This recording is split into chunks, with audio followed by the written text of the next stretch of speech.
Alright, so this is the demonstration for how to set up your file and set up the basic land masses for your environmental piece. So you get a new file, you're going to change it to tabloid. And what that's going to do, if we look at the inches here from pixels, it's going to change to 11 by 17. Now what we're going to do, it's going to default to like a long skinny file, like 11 inches wide by 17 tall. So what you'll do is you'll just come up here and you'll click this button, and that's going to swap it to the landscape. Okay, so you'll have a longer piece that's less tall than it is long.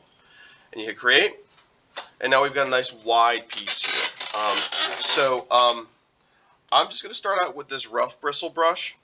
And I think for the purpose of this demo, I'm just going to create kind of a like a rocky cliff, with some woods in the background. So the first thing I'm going to do is I'm going to make a new layer, and I'm going to lay in some light blue.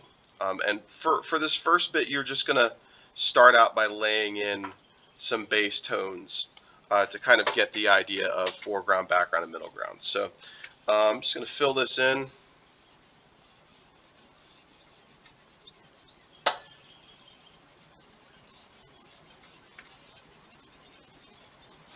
And this kind of establishes my horizon.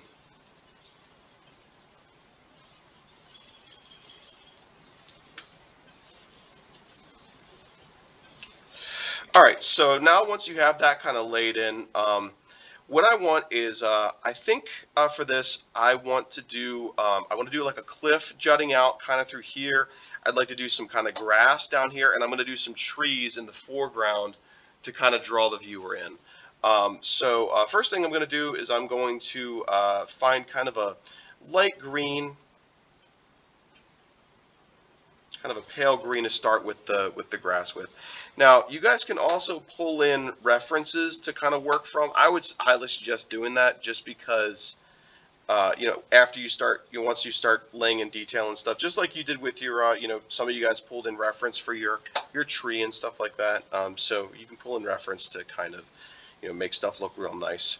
Alright, so now that I've got that laid in, I'm going to make a new layer, and I'm going to throw in the cliff. So I'm going to go, actually, I'm going to stick with green, but I'm going to go a little bit darker with my green, more towards the blackish green area. I mean, I know I'm going to eventually come in and work stone over it, but for laying this out, you're basically just going to want to kind of have open blocks of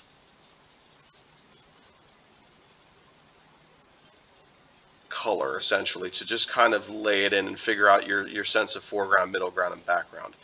Now on this same layer, I'm actually going to bring in, I'm going to stick with green, but I want to put a little like a little structure here.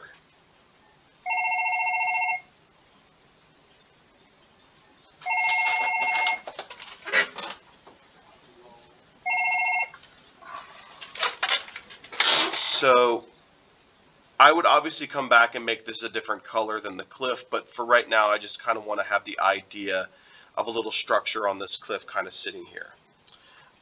Alright, now right now we've got a really, it's going like really far back, it's really far away, there's not much to connect with here. So I want to bring in some trees in here into the foreground to kind of make it look like the viewer is kind of looking through, like maybe standing in the woods looking at a cliff. Okay, so I'm actually going to go a little bit more towards the gray end or the darker end of the spectrum. I'm going to make a whole new layer, and I'm going to block in some basic tree forms, kind of coming through what's known as a foreground, or the very, very front of the image.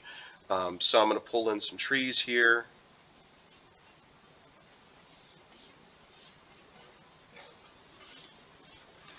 And because I'm on a new layer, it's covering up, my cliff a little bit. Looking at this, it kind of cuts off the front of the cliff here, so I'm actually going to get rid of that tree because I don't want my edge of my cliff kind of cut off there. So I'm just going to bring this tree over here to the left.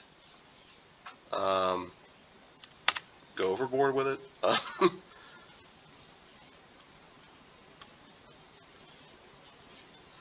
And then I'm going to bring a little thin one in to make it look like it's a little bit further back. And now, before I kind of go any further, I'm actually going to throw in some ground clutter. I'm going to throw in like some little like basic kind of foliage forms here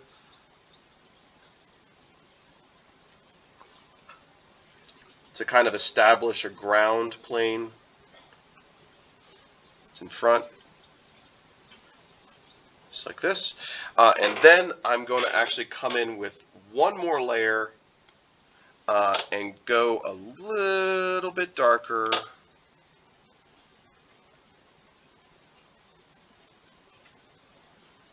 And I'm going to pull this in front of the trees here.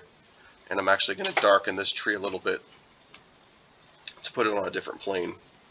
Now, obviously, you're going to want to get more detailed with this and everything, but this is just to establish kind of a basic foreground, which are the trees, middle ground, which would be the cliff and the little structure on the cliff, and then a background, which would be the little field back here and the sky. So this is just to establish kind of a composition, a base composition, before you kind of commit to any kind of major details. Okay, so that would be how you're going to kind of begin.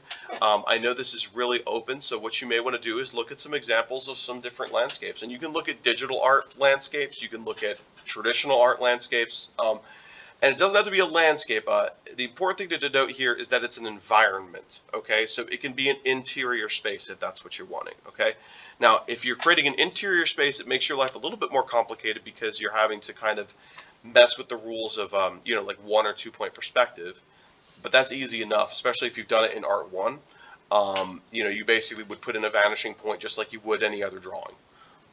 You know, or 2 vanishing points if you're doing 2 point perspective. And obviously, if you guys need help with your perspective, I'll be more than happy to help with that. So if you're wanting to do an interior space, we can talk about that individually. Okay, so that's really what we're getting started on today. Like I said, you'll be adding much more detail to these. This is just kind of a basic layout demo.